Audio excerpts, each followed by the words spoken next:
Christy, all you guys, Christy, I'll start with you. I mean, they're trying to get certain policy ideas accomplished somehow, some way, but they're out there in the streets protesting. As you heard Mike say, a lot of them didn't vote. How are they advancing their cause at all?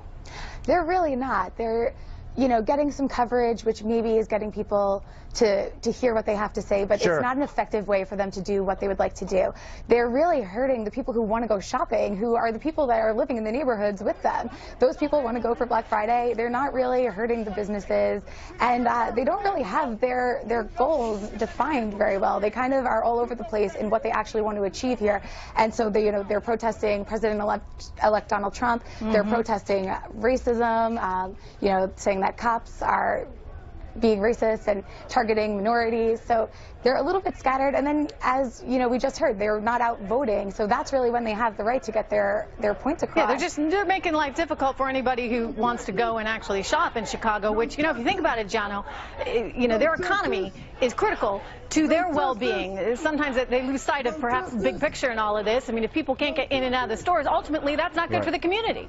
Yeah, you're right, Trish, and I'm from Chicago. I lived just a matter of a couple of blocks from where they're currently protesting, or where they were protesting.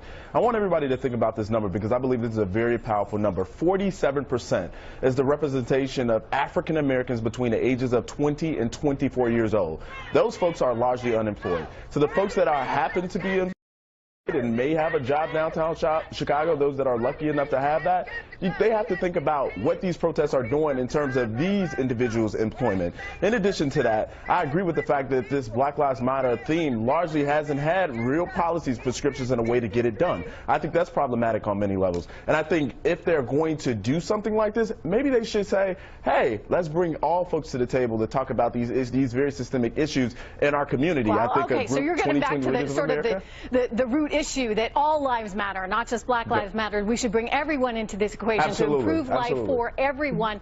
Stuart, Trish, may I? Yes. Yeah, go ahead. Yeah. Well, the truth is that there is a specific need to protest officially sanctioned murder of African Americans in our society. There's a specific need in Chicago to protest torture, forced confessions, police beatings. You know, Stuart, I think the studies have proven this one out. No, but the studies, I just have to point this out, they have shown, Stuart, over and over again that, in fact, we have not seen African Americans suffer as a result of police officers. If anything, you know, police officers right now, Stuart, are the ones that are struggling. 67% increase in the number of deaths. How many black kids need to be murdered before we see it as a problem? And yes, all lives matter, but right now we have a specific problem with Black lives. And Gianu, I'm sorry, but there are specifically specific policy. Will you let me finish, make a point? Okay, finish, but I would only point out that the answer to that is not necessarily going and blocking everyone from getting in and out of the store. There is a policy recommendation in Chicago, and that's the CPAC. It's also a protest against Mayor Emanuel's 2-week I think what you're doing is demonstrating exactly what Black Lives Matter does. They argue over everyone. There's no policy specifics, and you.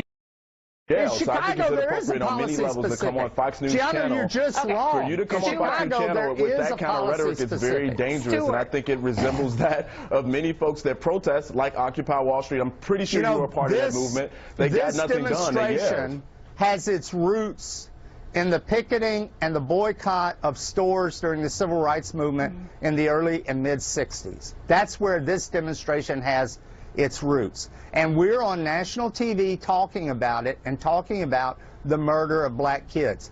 That is a victory. Just that we're raising it and talking about it. Okay, so you see this as a plus because, you know, here they're commanding some time on national airwaves. Not just and that. there are, you know, protests going on. We're looking at live pictures of it right now. Not so just this that. To you Why do you put words in my mouth? Trish, this is ridiculous. Forgive me, Stuart, if that's not what you said. I thought you just said that the protests were a positive thing. Neil would never put that, and that's not the only thing the protests are doing. They're challenging their city, the people in their city, to look with compassion on black lives and black kids and African Americans, and to do something about systemic violence against African Americans. And the point the panel is making, what you heard from Giano, is there are other ways to do it.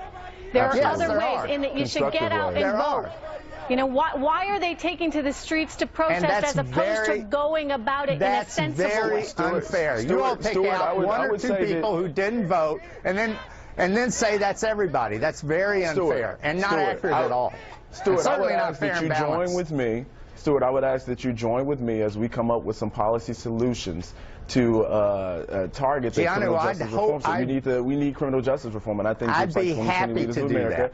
Which I'm a part of, and these are law enforcement officers, these are prosecutors, all the folks that come together that make these very important decisions. And I think if you have, and so I do deal with this stuff on a regular basis. I work with Republican leadership on the Hill when it comes to these issues. I think that's when we can actually get something done. So protesting is important when it's utilized in the correct way, but there's other ways in which you take that attention, that national attention that you just mentioned, and you get policy done. And I think that's what we agree. All right. We got some agreement. I'm glad that Christy, what do you say? Last word to Christy before we go, guys. Thank you. I was going to say, to Gianno's point, I think that if you want to raise awareness and say that there are some racial issues that we have to address, you don't do it by adding more racial tension and saying, you know, we're only going to block stores that have white owners. Wait. If you